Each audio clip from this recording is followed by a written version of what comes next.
दैत्यराज रक्तबीज, आंखें खोलो। प्रणाम ब्रह्मदेव।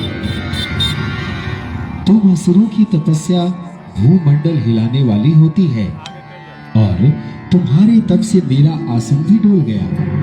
तुम्हारी इस कठोर तप को देखकर मैं समझ गया तुम कोई दुर्लभ वरदान मांगने के लिए अपने शरीर को गला रहे हो। मांगो, क्या वरदान मांगते हो? प्रभु, आपकी दी हुई यह काया ने विष्णु जी से प्राप्त वैभव भी और महादेव से प्राप्त अतुलनीय शक्ति भी, जो अपनी प्रहार से संसार को समाप्त कर सकती है, फिर भी मुझे एक चीज की कमी है। क्या वे वर दे सकते हैं? तुम मांगे करके तो देखो।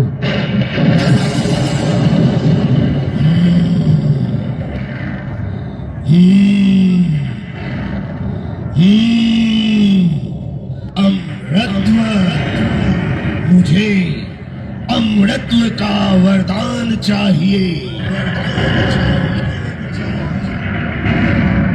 असंभव, ये मेरी शक्ति से बाहर है वत्स। इस संसार में हर प्राणी, जीव जंतु, पेड़ पौधे सभी की आयु निश्चित है। मैं तुम्हें यह वरदान नहीं दे सकता। तुम कोई दूसरा वरदान मांग लो।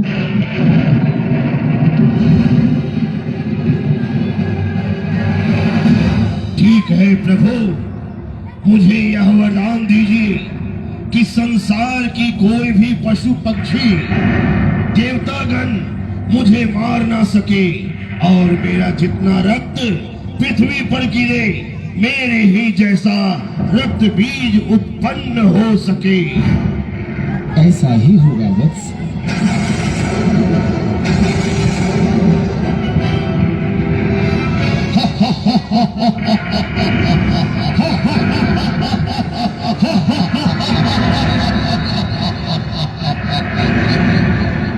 मैं रक्तबीज पृथ्वी पर आगमन करने आ रहा हूँ।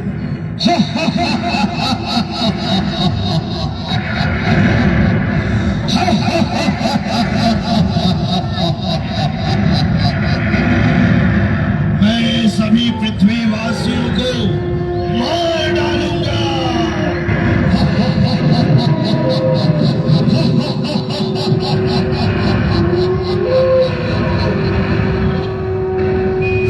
नारायण नारायण नारायण, यह मैं क्या देख रहा हूँ? ब्रह्मा जी से प्राप्त वरदान का अनुचित लाभ उठाकर रक्तबीज देवलोक पर आक्रमण करने जा रहा है। नारायण नारायण। ब्रह्मदेव ब्रह्मदेव ब्रह्मदेव। कहिए देवर्षि नारद, आप इतने विचलित क्यों हैं? ब्रह्मदेव, आपसे वरदान पाकर रक्तबीज देवलोक पर आक्रमण करने जा रहा है। उसे रोकिए प्रभु, उसे रोकिए रोकिए। आप इतने विचलित ना हो देवर्षि नारद।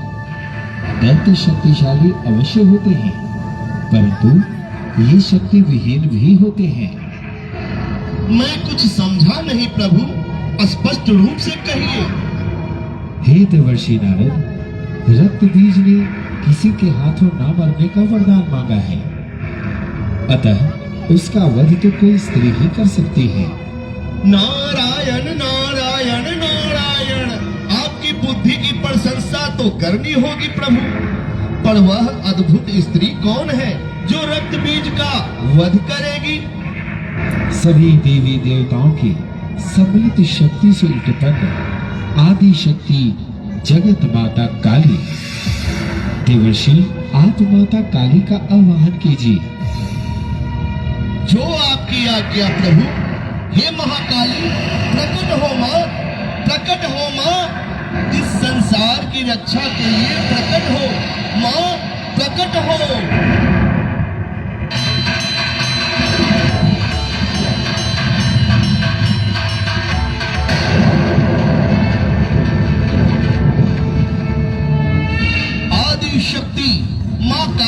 देवर्षि नारद का प्रणाम। हे नारद, मैं भली भांति जानती हूँ कि आपने मेरा आवाहन किस लिए किया है। वह दुष्ट दानव रक्तबीज, अब उसका अंत निश्चित है और इसी क्रम में बहुत सारे दैत्यों का अंत निश्चित है। आप निश्चिंत रहिए।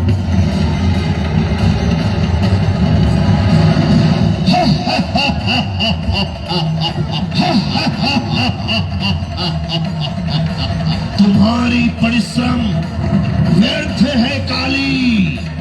तुम अपना उपहास क्यों उड़ाना चाहती है? तुम लौट जाओ काली, तुम्हें नारद भ्रमित कर रहा है।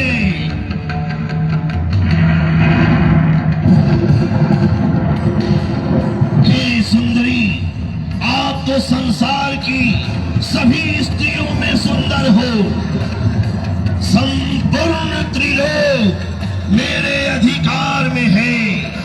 देवता भी मेरे आज्ञा के अधीन चलते हैं। संपूर्ण यज्ञों के भागों को मैं ही पृथक पृथक भोगता हूँ। तीनों लोकों में जितने श्रेष्ठ रत्न हैं, वे सब मेरे अधिकार में हैं। हम तुम्हें संसार की स्त्रियों में रत्न मानते हैं, अतः तुम मुझसे विवाह कर लो। विवाह करके सौभाग्यवती कहलाओगी।